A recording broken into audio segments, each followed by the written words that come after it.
Hello friends, welcome to my YouTube channel Hatim Ali's Life. বন্ধুসকল আজি মই পুনৰে আপোনালোকৰ মাজলৈ আহিলো। আজি মোৰ আলোচ্য বিষয় হ'ব বেঙেনা খেতি। তো আপোনালোকে আজিৰ ভিডিঅ'টো স্কিপ নকৰাকৈ আৰম্ভণিৰ পৰা শেষলৈকে নিশ্চয় চাব।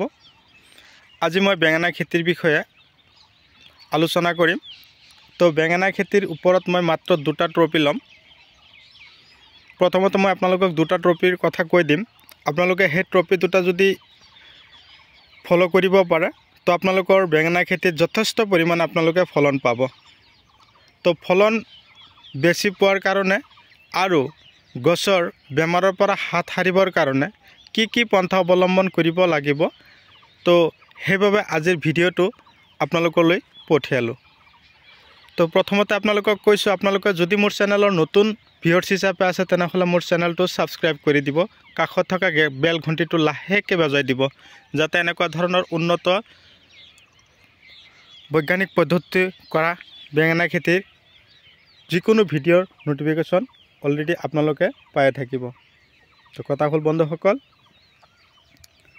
আজি আপোনালোকক যিটো খেতি দেখুৱাই আছোঁ সেই খেতিটো কেনেকৈ কৰা হ'ল প্ৰথমতে মই সেই কথাখিনি আলোচনা কৰিম। আৰু কি ধৰণৰ মাটিত কৰা হ'ল, গোবৰ সাৰ কিমান দিয়া হ'ল, কিমান ডিষ্টেঞ্চত লগোৱা হ'ল, কি সাৰ দানা ইউজ কৰা হ'ল, আজিলৈকে আজি যে মই আপোনালোকক যিটো খেতি দেখুৱাই আছোঁ আজিলৈকে কি ব্যৱহাৰ কৰা হ'ল। মাটিৰ দ্বাৰা আপোনালোকে দেখা পাইছে মাটিটো ওখ এঢলীয়া অম্লতা হিউমাযুক্ত মাটি, তাৰ কাৰণে গছৰ চেহেৰা বহুত ভাল, যথেষ্ট ফলন আহিছে। আৰু গোবৰ সাৰ দিয়া হৈছে 1 ট্ৰাক, মাটি হ'ল 3 কঠা, আৰু লগোৱা হৈছে 2 হাত, গছৰ পৰা গছৰ দূৰত্ব, শাৰীৰ পৰা শাৰীৰ দূৰত্ব 2 হাত।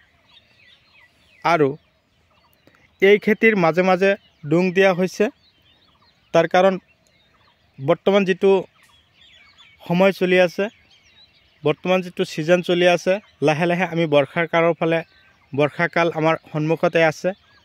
তো বৰষুণত পানীত যেতিয়া বেছি জমা হ'ব তেতিয়া বেঙেনা গছ দুটা এটা মৰি যোৱাৰ আশংকা থাকিব, সেইকাৰণে মাজে মাজে ডুং দিয়া হৈছে যাতে পানীখিনি অন্তত এই ডুঙত জমা হয়।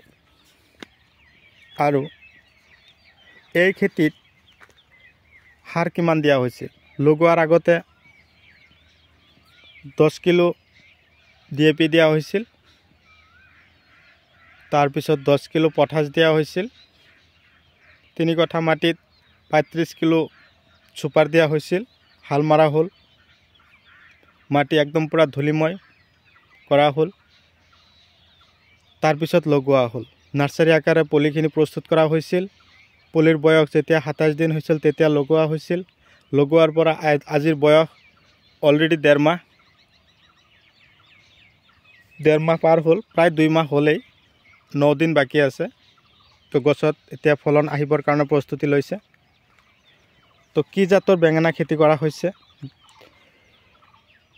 যিটো ভেৰাইটি বেঙেনা কৰা হৈছে এইটো হ'ল লালতিৰ। এই লালতিৰ বেঙেনা কিন্তু আটাইতকৈ ভাল এটা ফলন দিয়ে। বৰ্তমান বেঙেনাৰ বজাৰো বহুত ভাল। এতিয়া ট্ৰপি দুটাৰ ফালে আলোচনা কৰিবলৈ গৈ আছোঁ। ট্ৰপি হ'ল এই বেঙেনা খেতিত বায়'গোল্ড দানা আপোনালোকে বেছি ইউজ কৰিব, আৰু স্পাৰ্কাৰ জিআৰ বেঙেনা আৰু জলকীয়া খেতিৰ বাবে এইবিলাক দানা বহুত ভাল। আৰু মাজে মাজে হিমোচিল দানাও আপোনালোকে দিব পাৰিব। আৰু বেঙেনা খেতিৰ এক ধৰণৰ পোক আছে, যিবিলাক পোকে নেকি গছৰ ডালবিলাক ফুটা কৰি দিয়ে আৰু বেঙেনাবিলাক ফুটা কৰে, তাৰ কাৰণে আপোনালোকে কোন ধৰণৰ ঔষধ আপোনালোকৰ খেতিত ইউজ কৰিব। এটা কথা মই আপোনালোকক ক'ম যে আপোনালোকে খেতিত যেতিয়া ঔষধ স্প্ৰে কৰিব সেই সময়টো হ'ব লাগিব আবেলি সময়। আপোনালোকে আগবেলি বা ৰ'দৰ সময়ত কেতিয়াও খেতিত স্প্ৰে কৰিবৰ কাৰণে আগ্ৰহী নহ'ব। আৰু বেঙেনা খেতিৰ কাৰণে ভিটামিনৰ নামটো কৈ দিছোঁ। ভিটামিনটো হ'ল চাই পাৱাৰ প্লাছ। যদি সেইটো বিচাৰি নাপায় ৰজুতা ভিটামিন দিব নিশ্চয়।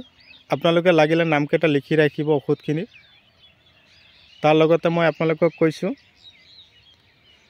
যদি আপোনালোকৰ বেঙেনা খেতিত বেঙেনা প্ৰচুৰ ফলন পাব বিচাৰিছে তেনেহ'লে 3 কঠা মাটিৰ পৰা যদি আপোনালোকে ভাবিছে যে মই 4 কুইণ্টেল 3.5 কুইণ্টেলকৈ বেঙেনা উঠাম তেনেহ'লে আপোনালোকে বেঙেনা খেতিত হিমুক এচিড প্লাছ ফলিক এচিড দানাটো আপোনালোকে দিব 98 আৰু ৰোটেক্স মাজে মাজে সিঁচিব সাৰৰ লগত।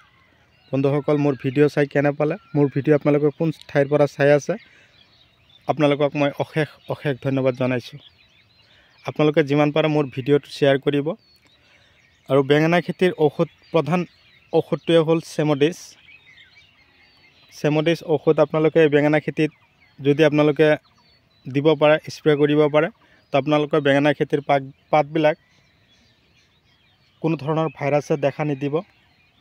ভাইৰাছজনিত বেমাৰ হ'লে বেঙেনা গছৰ পাতবিলাক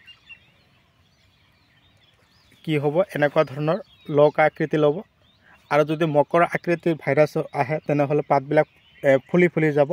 2 ধৰণৰ বেমাৰে দেখা দিয়ে। খেতিত যদি মকৰা আক্ৰমণ কৰে তেনেহ'লে পাতবিলাক ফুলি যায়, আৰু যদি এণ্টিভাইৰাছে দেখা দিয়ে তেনেহ'লে পাতখিনি লৌকাৰ নিচিনা একদম পুৰা বেকা হৈ যাব। তো বন্ধুসকল, এই মকৰাৰ যিটো ভাইৰাছ আছে সেইটো ভাইৰাছ ভাল কৰিবৰ কাৰণে আপোনালোকে বগা মাছিৰ ঔষধ কি আছে, ইক্কা দিবই লাগিব, লগতে চিমডিছ। আৰু যদি আপোনালোকে পাৰে লাব্ৰা কিলাৰ এই ঔষধটো দিব, তাৰ লগতে আপোনালোকে একটাৰো দিব পাৰিব। এইবিলাক ঔষধ আপোনালোকে যদি মাজে মাজে ইউজ কৰে, দাদা ঘাট আছে, নাগা ঘাট আছে, এইবিলাক ঔষধো বেঙেনা খেতিৰ বাবে বহুত ভাল। বন্ধুসকল, মাজে মাজে খেতিত জলসিঞ্চন কৰিব। মাটি বেছি শুকাই গ'লে পোকৰ উৎপাত বাঢ়ি যায়, পোকে বেছি ডিষ্টাৰ্ব কৰি থাকিব। আৰু এটাকৈ বেঙেনা গছৰ পৰা অন্ততঃ 15 পৰা 20টাকৈ বেঙেনা জাত আপোনালোকে ছিঙিব পাৰে। তো এইটো খেতিত অলৰেডি মই সৌসিদ্ধনাখন দানা আৰু ঔষধ কিনি পঠিয়াইছিলোঁ। এয়া চাওক কি ধুনীয়াকৈ বেঙেনা খেতি লাগি আছে। বেঙেনা চাইছে কিমান ধুনীয়াকৈ একদম পুৰা ঝুকা লাগি আছে। এটা গছত 15 পৰা 20টা বেঙেনা লাগিছে। তো বন্ধুসকল, মই আৰু যিখিনি কথা কৈছোঁ আপোনালোকে ফ'ল' কৰিব। যিমান পাৰে ভিডিঅ'টো আকৌ শ্বেয়াৰ কৰি দিব। আপোনালোকৰ শ্বেয়াৰৰ কাৰণে আপোনালোকৰ বন্ধু বান্ধৱী যাতে এনেকুৱা ধৰণৰ খেতি কৰিবৰ কাৰণে আগ্ৰহী হয়। তো মই আৰু বিশেষ দেৰি নকৰোঁ, মই আজি আপোনালোকৰ মাজৰ পৰা বিদায় লৈছোঁ। পৰৱৰ্তী ভিডিঅ'ত মই যাতে আকৌ পুনৰ আপোনালোকৰ মাজলৈ আহিব পাৰোঁ। ধন্যবাদ।